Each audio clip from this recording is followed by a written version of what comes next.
What's up, Winterberry? What's up, dead peanut? Dead peanut.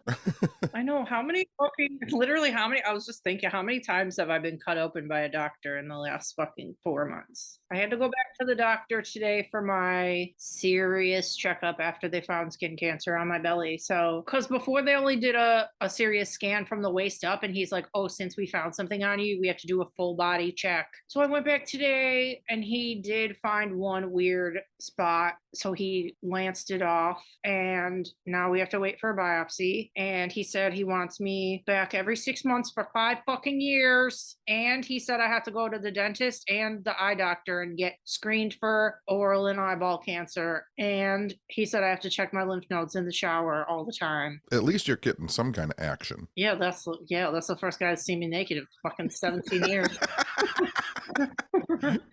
And you get to rub your lymph nodes in the shower. God, how annoying. One weird thing though is because I brought up that I had a dog, and he said before we found it last time, he's like, did he ever have like a preoccupation with like your stomach? Like, was he ever like weird or like sniffing around your stomach? I'm like, no. He's like, I've had like clients that like their dog fucking found their cancer and they were like they won't leave me alone, and then so I always thought that was kind of like, you've always heard that. I'm like, I don't know if that's real, but he said it's real. It's a real thing. Yeah, he said there's some like compound in it that's not like normal and they can smell it. Yeah, they think that dogs might be able to smell a lot of different things. Like, I know that dogs can tell like when people are going to have seizures before the person has a seizure. Oh, yeah, for sure. I feel like they know when you're pregnant too. You never know. And then there's that story about at that one like old folks home where there's a cat and it would go and sit under the bed of the people who were going to die that night. Yeah, that's creepy. Just keep your door closed.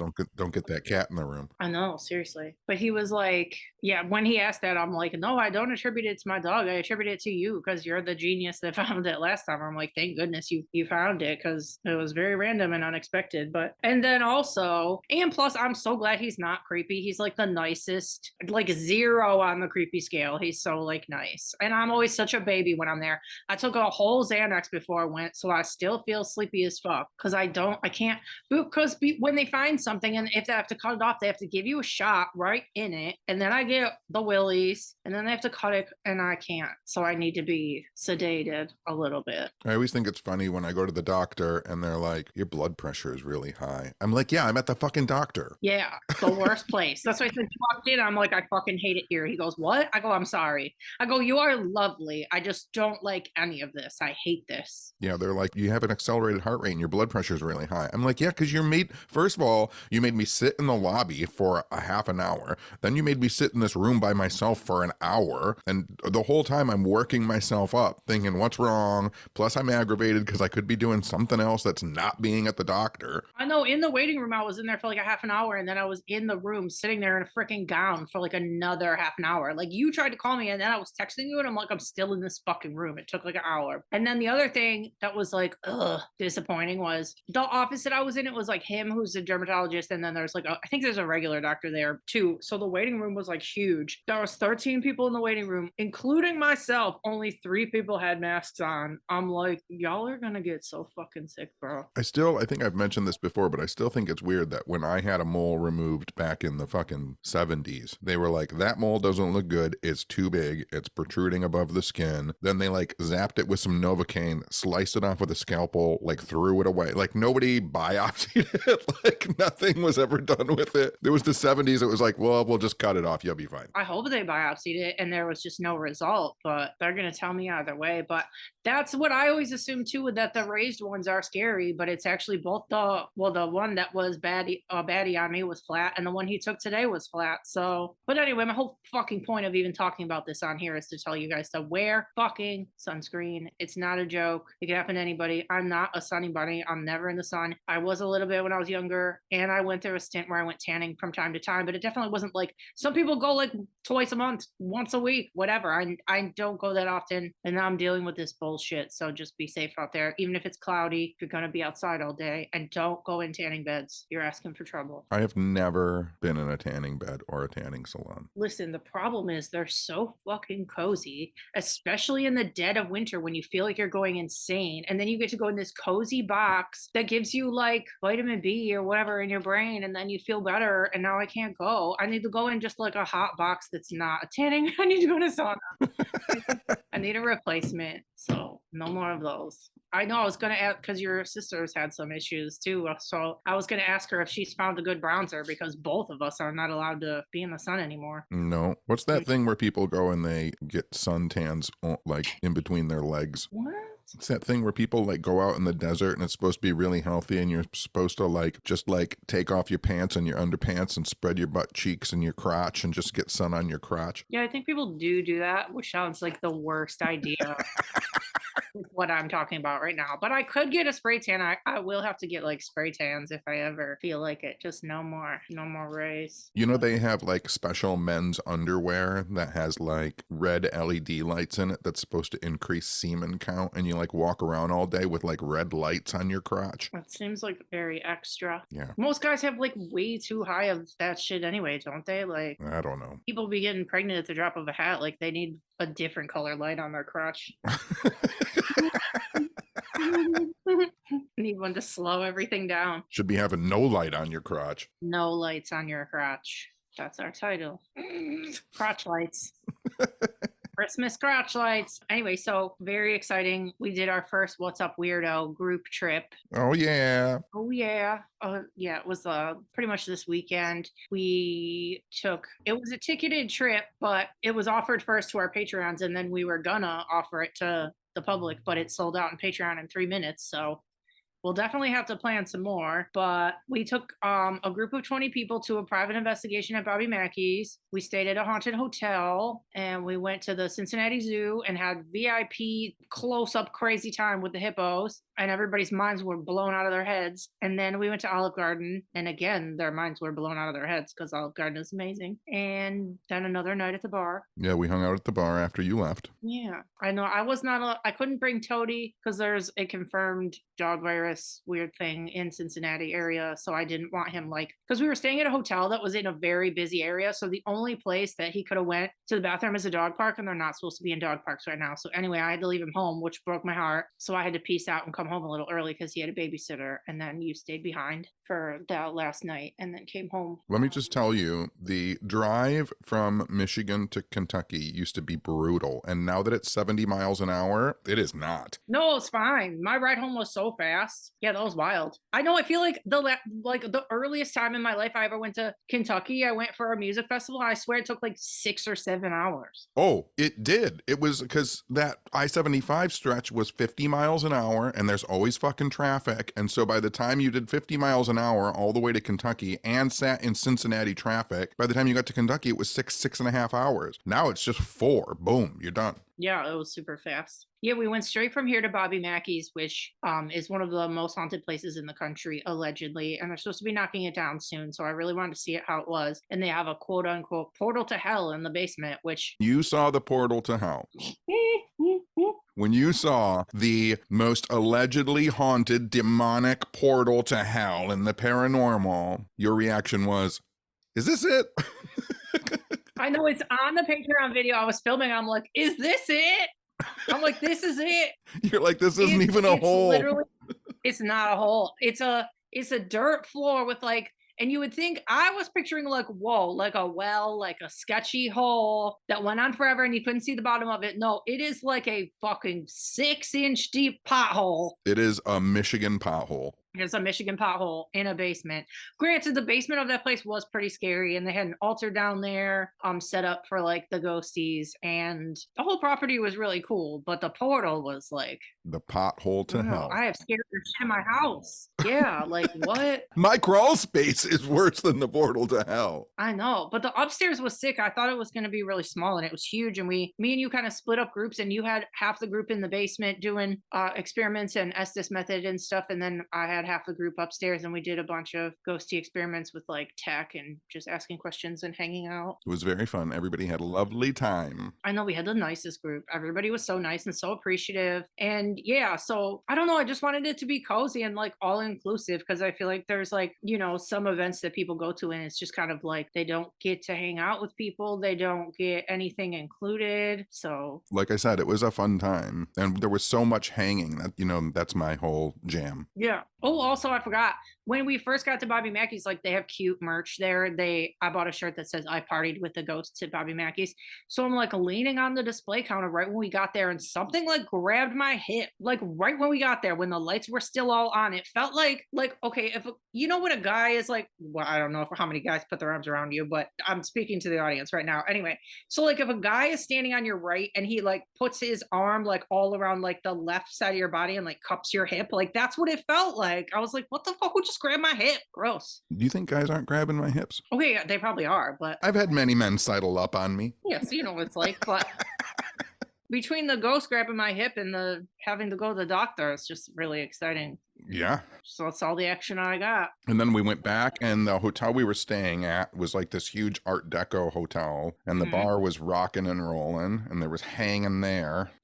And part of the A24 movie, The Killing of a Sacred Deer, there's a scene in it where Colin Farrell like accepts this like medical award, and they're at this banquet. So the fancy room that they're in is in the hotel that we stayed at. So we went in there, and you were twirling around in front of a Christmas tree in that room. I was enjoying it. It was so pretty. The hotel was so pretty. But yeah, there's like a ghost of a green lady there and all sorts of weird stuff happens. There's like 600 rooms in the hotel. It was freaking huge. When I go to places like that, there's still a part of me that, like when I'm twirling around in the room in front of the Christmas tree and whatever like that, there's still a part of me that's like, you're a dirt bag. You're not supposed to even be in buildings like this. I know. I felt like that when we were in the bar part. I'm like, why am I here? This is way too fancy for me. There was like statues of like horses and painted ceiling, and there was a guy playing piano. I'm like, whoa, I have sweatpants on. Like, like no joke. But then, yeah, so then at Olive Garden too, like Olive Garden, shout out Olive Garden a million times. They gave us some prizes to give away. So we got our own little cute like party room at Olive Garden. We got to give away a bunch of prizes. And then one of our people who was on the trip is Emily, who owns Outer Realms Bathworks. She makes like candles. So, but they're usually like cryptid themed or like Bigfoot, whatever, UFO, whatever. So she puts down this like pack of candles and she's like, oh, I just wanted everybody to be able to take a candle home that's in our group. So I didn't even look at them at first, and then when I went back over there, they were all named after Woopod things, like all our cute sayings. One just said cute so long, one said bye, one said it's for me, and then one said Billy Zane's cologne. 9021 ho ho ho. I know. They were so good. I died. Those are on our Patreon video too, but I've already burned mine all the way down and through. You did? I came home and like lit it because my house had been empty for a couple days. So I came home, lit it, and then like the next day burned the whole thing, and then the next day burned, and then it was I'm already gone. Yeah, I didn't start mine yet. I don't even know. I didn't unpack yet. My bags are by the door. That doesn't happen that often with me and candles too, because sometimes I'll put on candles and I'll be like, ugh, I cannot smell that all day long. Yeah. And my house smelled like warm cookies all day long. So I was absolutely fine with it. Cute. She's supposed to be making 1 or 2 Woopod theme ones that people can order. So I'll put those on our Instagram when they're ready. Yeah. Yeah. And then, yeah, so we went to Olive Garden. Like I told you guys on here that I just like got over Rona really bad, and I got it at a fucking restaurant with my family. So when we went to Olive Garden, I'm like, I'm not taking my mask off. I'm going to sit here with my mask on and I'll get my food to go and I'll eat it on the way home. So those are literally the hardest thing I've ever done in my life. I sat there and watched 20 fucking people eat Olive Garden in front of me and breadsticks and salad, and I just fucking sat there. And then I walked outside and I told you, I'm like, Kenny, that was the hardest thing I ever did. Everybody just eating noodles and sauce and breadsticks, and you just sitting there shaking. It was so hard, but I did it. Oh, and I wore my Olive Garden sent me a new hoodie, so I had that on. And then I was talking to a friend of mine and about UFC fights. Like when the UFC fighters have a fight, they get like a personalized fight kit with like their name on the back, and when they walk to the ring, they like wear their fight kit. And my friend was like, yeah, the Olive Garden gear that you wear is like your fight kit. Like, does he walk into the ring? I'm like, fuck yeah, it is. That's my fight kit. But yeah, we had a blast. It was a blast. And everything went perfect. The zoo was perfect. All the animals were out. The temperature was so good. Like, seriously, like, not one single thing went wrong. It was genius. The weather was great for the zoo. And the other thing that was great is like after we went to the zoo, then we went to Olive Garden, and that was great because everybody was hungry from walking around the zoo. Yeah. Then you left, and I told everybody, okay, now we're going back to the hotel. Let's meet in the lobby at 8. Mm-hmm. And like it was perfect. Like everybody had time to go back to the hotel, decompress, carb crash, take a nap, and then like at 8 o'clock, everybody was ready to go to the fucking bar. Yeah, that's cute. Extra shout out to Marley because she organized and put together and wrangled a bunch of stuff the whole time. She did. Yeah, she was like group chaperone. Yes. Yeah, everything was great. I was gonna say one more thing about it, and I forgot. And then Chris had to drive me home. Shout out to Chris for putting up with me for 4 hours. For sure. Shout out to Chris for sure. I thought I had one more point to make, but I lost it. Oh, I remember it. And then too, the first night we were there after Bobby Mackey's and everything, like we went back up to the room and me and you watched Gremlins and we ordered Taco Bell at like 1 a.m. So we got Taco Bell delivered to the hotel. And then we like instantly just started like spitballing what the next trip would be because like it was so fun and we were having so much fun. We're like, okay, where's the next one? We already want to do another one. Do another one. Let's do another one. And then I was, okay, 2 things that are so cute. Like one, like I think I talked about this on here already, but I was like, I'm like such a like bleeding heart that like I was feeling worse for the people that got shut out of the trip than I was excited for the people that got in. Like that that makes me feel bad that like everybody couldn't come. So it was cute 2 different ways on the trip because one, people were like, I need to go on another one of these. Anyone you have, I'll try and get on it. But then also there was so cute because a couple of people were like, well, we don't want to hog it. Like we want everybody to have the opportunity to be on one of these. So maybe like your next one, like none of us will try and be on it. So somebody else has a turn. I'm like, that's so nice. Why everybody's so nice? Why is everyone so nice? I know. Literally every single part of what happened this weekend was so cute. And you brought posters for everybody. Yep. Ghosty posters that you designed, and I brought stickers for everybody. Oh, and we took Polaroids with I took the Polaroid camera with me, and everybody that went to the zoo with us got a Polaroid in front of this giant bronze tortoise statue that was there. And we had just talked about on the previous episode, Jonathan the tortoise. I didn't even realize how it worked out that way. I know. I saw a post in the last couple of days too that was just his birthday. Yeah, see? Yeah. It's all working out. Yeah. I don't know. So yeah, it was a really great time. It was like a whirlwind, but it was perfect and wonderful and spooky and cute. Oh, and one of those I don't know what the fuck it's called, but the area, remember when we were at the zoo and they let us in where the ostriches are and those like horned guys and there's some other little African deer looking things in there? Yeah. One of those things had a baby the day after, like literally the day after we were there. I didn't have any idea. They have a new baby. They have a new baby. And we got to see baby Fritz. And he's not even that much bigger than he always was. He's so tiny still. He is still a tiny chunko. He has the best head. Okay, like his parent. Okay, it's Bibi the mom, and then Fiona, famous Fiona, and then Fritz, and like Fiona and Fritz are like the babies of Bibi. And like when you see Bibi and Fiona, they seem so big, and then Fritz's little head is so small. He's so cute, and he acts like a baby. He does. He acts like a kid. He was still like trying to bite their tails and shit. He's not over that. He's so cute.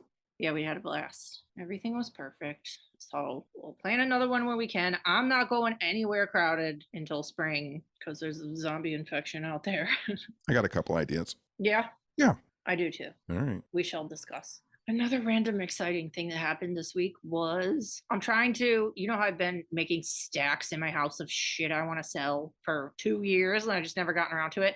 And every time we go to the thrift store, I try and get books that I want to sell and then they sit in my house for fucking eternity. Anyway. Are you stacking them on the door that you still haven't put on your house? They're right behind the door that I have not hung yet. Yes, that's a whole area of things that I haven't done. But a while back at the thrift store, you know how books are. It was somewhere between $0.25 and $1. That they're never more than $1. It was probably $0.25, but I bought this old book from 1946 with an original dust jacket on it. And it's an old weird math book, which like, I feel like they've changed how people do math like 100 times since then. So I don't even know why anybody would want it, but it was called Take a Number Mathematics for the 2 billion. What does that mean? Mathematics for the 2 billion. That's like the worst wording. But anyway, that's what it's called. I bought it for $0.25 or $1. I sold it for $70 a few days ago. That makes me so fucking excited. Like, what a return. And usually when I get these random books and put them online, they last, maybe somebody will buy it after fucking 6 months. It sits there forever. This thing sold in 2 days. Who's looking for mathematics for the 2 billion? That's really weird. 2 days. I know. So I shipped it off today. I was very excited. So now I'm looking for whatever else is going to sell next. I put up like 5 weird books. I'm going to put up some more. I wonder if there was a popular thing that was for the blank. It was from 1946 was the book. Oh, okay. I know. What is mathematics for the 2 billion? No, it's just I remember there used to be a bunch of paranormal books written by Susie Smith, and her books were called like Haunted Houses for the Millions. Ghosts for the Millions. Yeah, maybe that is we gotta find the origin of that, because that is weird wording. I think it just means for everybody, for everyone on the planet. Was there only 2 billion people in 1946? Probably less. Yeah, it was weird. And it was cute because the book was like written by, it seemed like it was written by a wife and then like illustrated by the husband, so there's these silly pictures in it. I don't know, maybe it's worth way more than, maybe that person knows more than I do, but it's gone now and I'm happy with my profit. So, but that was a success story. And then another weird thing that I saw yesterday as I was perusing TikTok, there was this girl who said her friend is a biologist or some shit, and she has bugs all in her house, right? So the friend went out of town. I know I'm already telling it stupid, but the friend had one praying mantis that she got from I don't fucking know where. It was a female praying mantis. So then this girl goes on a trip. The female praying mantis, when she got it, was obviously preggo. The praying mantis got out of its cage, climbed down the ceiling, and had, this is where I learned this fact, praying mantises have in one litter have between 100 and 200 babies. Yeah. And it exploded babies in her house, and they're everywhere. And they showed the video of her trying to get them all in a tub, and she opens the tub and they're so tiny. They're like all like a half an inch, and there's millions of them in this tub, and she's been trying to pluck them from her house and put them in the tub. That's amazing. I know. I was kind of jealous. I wasn't even scared. If it was spiders, I would light my whole house on fire. But the little praying mantises were kind of legit. And if one like grew up in your house and then you found it, it would be like, oh, that's cute. That's cute. I don't know. It wouldn't even be creepy. It wouldn't be like a centipede. Fucking. I just looked it up. There were 2 billion people in 1947. Yeah, but that's still so weird. Why wouldn't you put mathematics for the world, mathematics for the population? Who writes mathematics for the 2 billion? Now there's 8 billion people on the earth. Ugh, gross. And we're being overrun by baby praying mantises. Think about this. You talk about population. Do you know what the population of the United States is? 333 million. Yes. Yeah. When Jeebus was alive, since it's close to Christmas time, there were like 200 million people in the whole world. Yeah. Do you see that silly thing on Twitter about that? It's a picture of the Flintstones cartoon and they're celebrating Christmas, and under it says, "What the fuck are they celebrating?"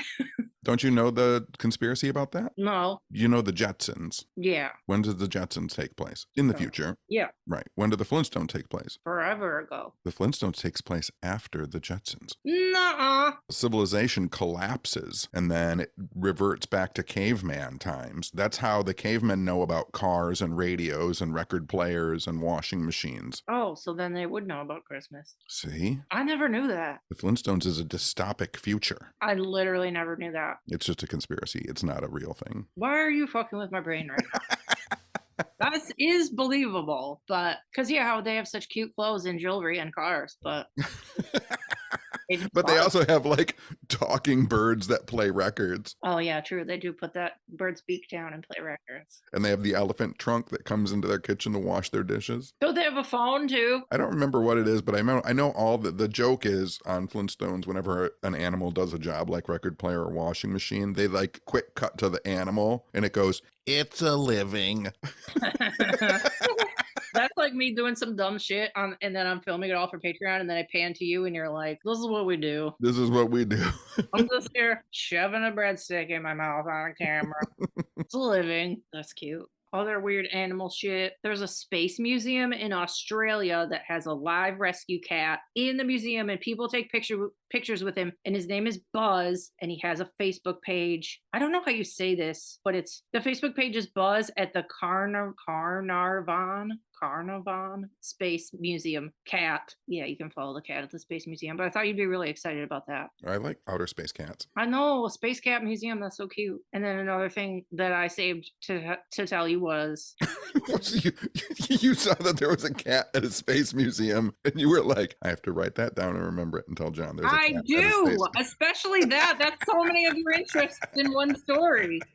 That's important news. Was the base cat at a museum. Perfect. And then there's also that I didn't know about. There is in Russia, there's a 5-foot headstone with a girl's picture on. It's an iPhone. It's a 5-foot iPhone, and the screen has the picture of the girl who died. What? And they show the picture of that. You can Google it. They show the picture of the graveyard, and the iPhone is literally gigantic. It has no place in this cemetery, but people are kind of into it. Goodness gracious. That's insane, right? Can you imagine walking through a cemetery and seeing a 5-foot fucking iPhone? Uh-oh, here. Uh-oh.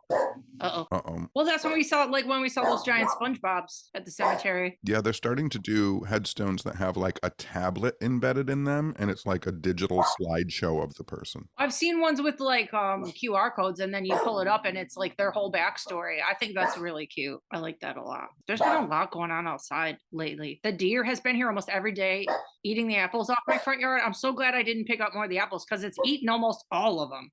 And it's got to be getting like wasted because they are rotted.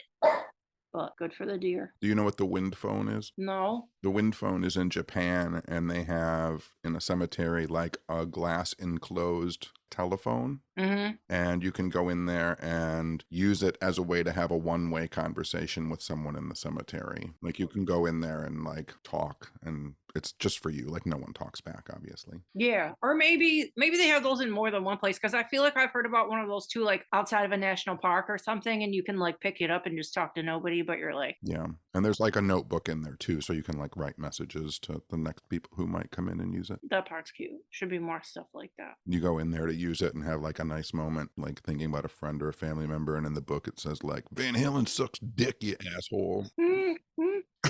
Because people are like that. People are the worst.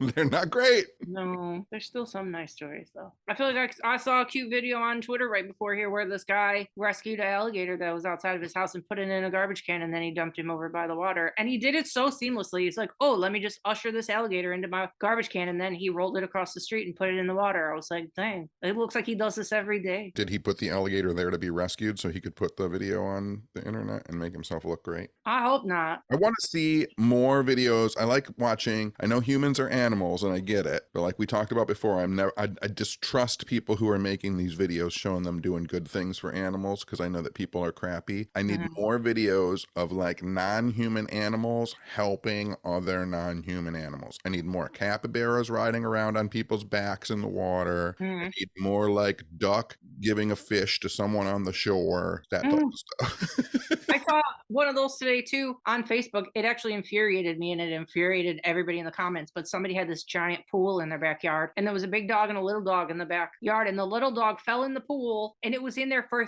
34 minutes while it paddled, and eventually the big dog was able to like grab it by, he was at first trying to grab its ear and pull it out of the pool, and that wasn't working, and then he finally like got it by its scruff and like pulled it out. And the people were like, oh, we were so horrified when we saw the video. It's like, who doesn't check on their fucking dogs by a pool for 34 minutes? Yeah. Outrageous. I don't think they were home. Like, you can't leave dogs in a backyard with a giant pool. It was insane. I don't know how that dog didn't die. If it was a child, he couldn't have fucking paddled water for 34 minutes. I don't even know how he hung on. It was fucking terrible. I remember one time up north, someone yelling at someone because they let their dogs in their backyard and they had a pool. And then the other person was like, you have a pond on your property. And the guy with the pond was like, the dog can get out of a pond. Like, it'll swim long enough to get to the edge and it can get out. It's not a pool. It's not made to not get out of.